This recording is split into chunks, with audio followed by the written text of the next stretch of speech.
Welcome back to This Explainer. Look, today we are diving into what is honestly a massive structural transformation in the global financial landscape. We're at a point where AI agents are about to become the largest consumers of compute and liquidity on the entire planet. But there's a pretty big catch here. They don't use credit cards. They use layer 2 networks. We are moving so far beyond those old, tired narratives of just retail speculation or asset accumulation. What we're really witnessing right now is the birth of the foundational infrastructure for a rapidly exploding machine economy.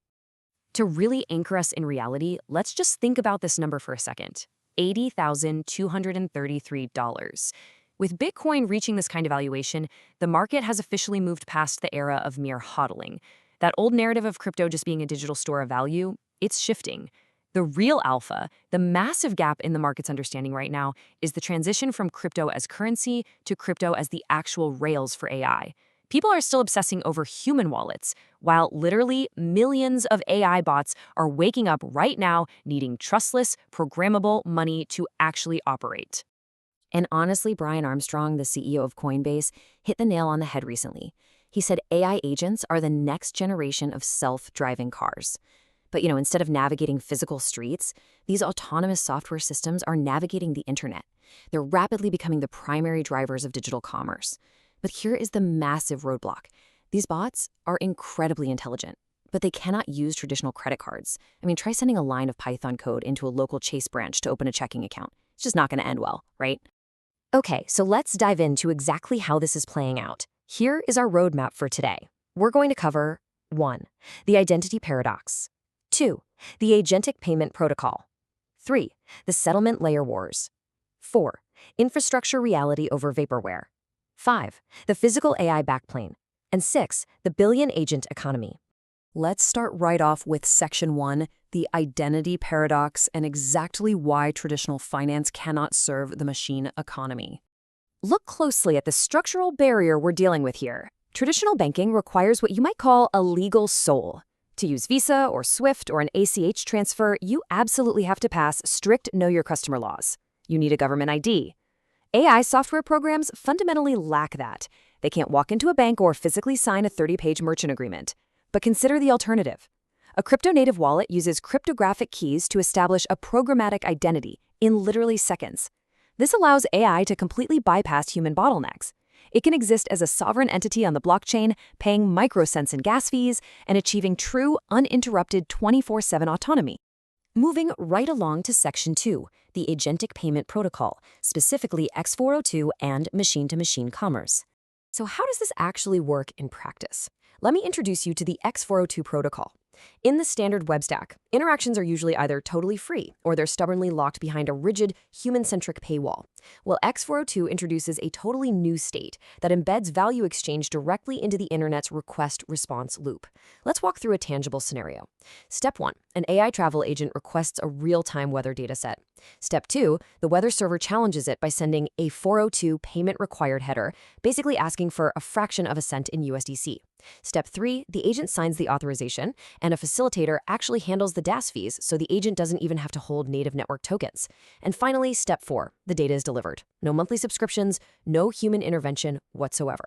In fact, Amazon Bedrock just launched Agent Core payments to do exactly this, which totally proves that machine-legible payment gates are the undeniable future.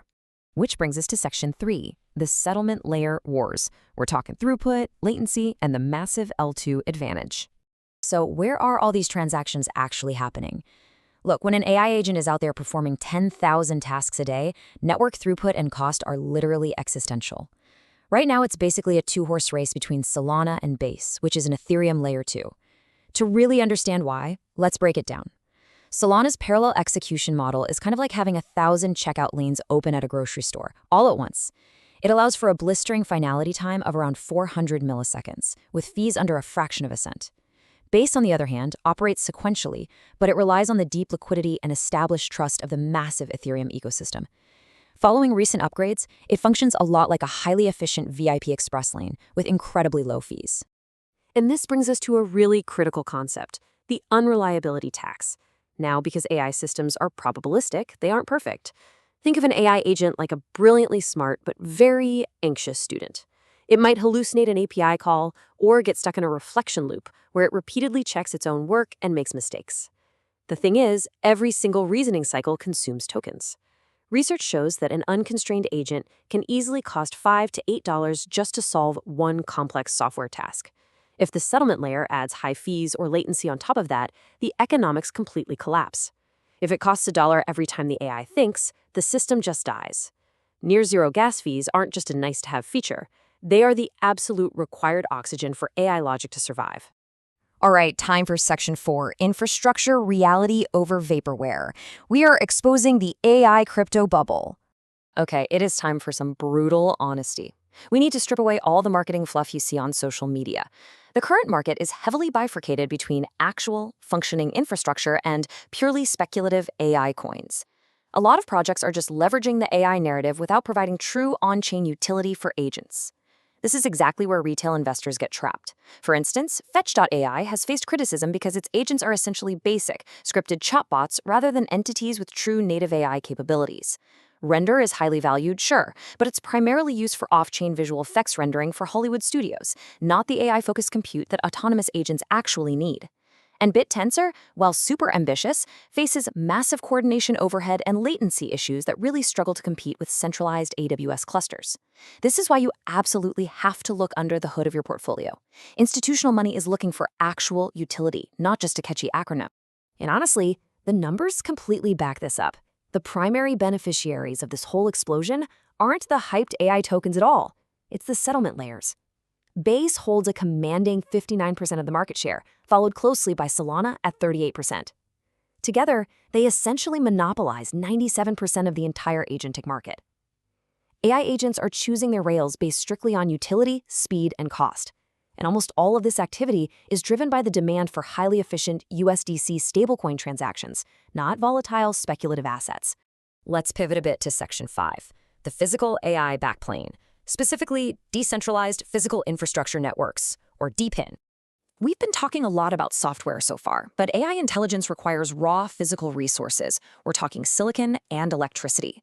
The demand for AI inference has completely outpaced the world's ability to just build massive centralized data centers. Enter DePIN protocols. These decentralized physical infrastructure networks aggregate latent GPU resources from all around the globe and route them directly to developers.